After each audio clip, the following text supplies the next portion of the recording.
এঁচোড় চিংড়ি বানানোর রেসিপি।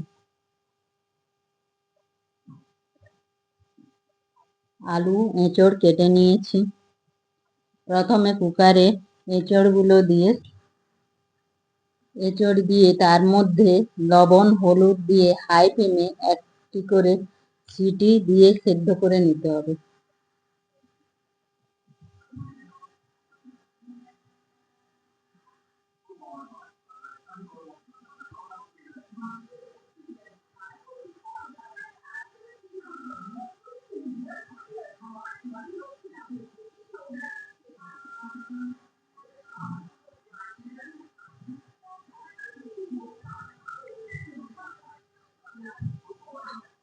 কড়াইয়ে তেল গরম হলে চিংড়ি মাছগুলো ভেজে নেব।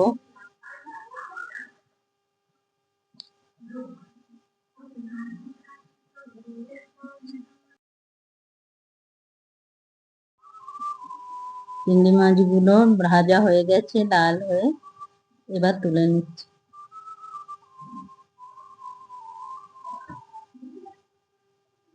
কড়াইয়ে তেল গরম হলে কেটে রাখা আলুগুলো দিয়ে দিলাম।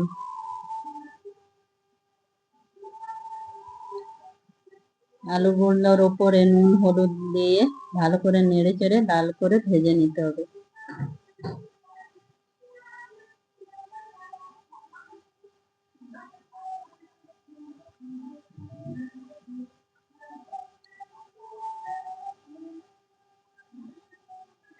তারপর ওই তেলেই সেদ্ধ করা এঁচোড় দিয়ে এগুলি দিয়ে নেড়ে চেড়ে লাল করে ভেজে নিতে হবে।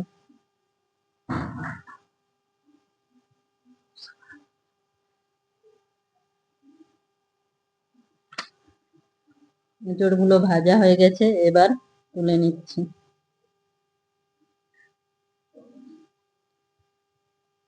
এরপর কড়াই তেল গরম হলে এর মধ্যে গোটা জিরে, শুকনা লঙ্কা, তেজপাতা, এলাচ, লবঙ্গ, দারুচিনি দিয়ে নেড়ে চেড়ে লাল করে ভেজে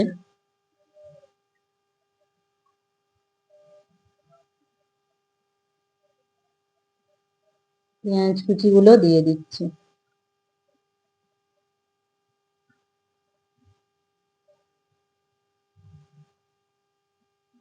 পেঁয়াজ কুচি লাল লাল ভাজা হয়ে গেলে ওর উপর আদা রসুনের পেস্ট দিয়ে দিতে হবে। আদা রসুনকে ভাজা ভাজা হয়ে গেলে টমেটো কুচি দিয়ে দিতে হবে।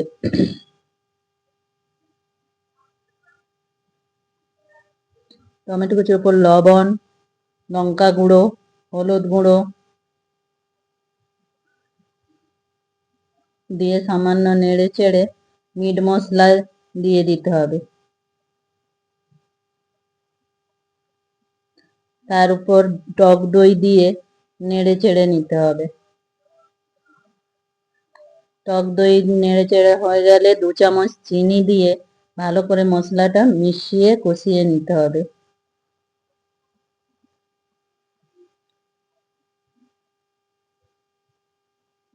কষানো হয়ে গেলে মশলা তার মধ্যে এঁচোড় আলু দিয়ে কষিয়ে নিতে হবে। সামান্য জল দিয়ে দিতে হবে। সামান্য জল দিয়ে নেড়ে চেড়ে আবারও কষিয়ে নিতে হবে।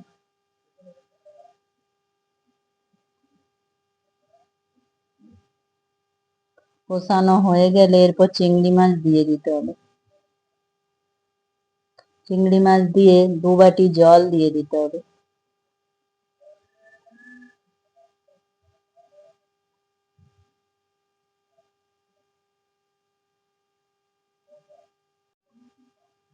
এঁচোড় আলু সেদ্ধ হয়েছে কিনা দেখে নিতে হবে। এঁচোড় আলু সেদ্ধ হয়ে গেলে এর উপরে গরম মশলা ছড়িয়ে দিতে হবে। তার উপরে ঘি 2 চামচ দিয়ে দিতে হবে। ধনেপাতা দিয়ে নেড়ে চেড়ে মিশিয়ে নিয়ে গ্যাস বন্ধ করে দিতে হবে। এইভাবে সুন্দর স্বাদের এঁচোড় চিংড়ি তৈরি হয়ে যাবে।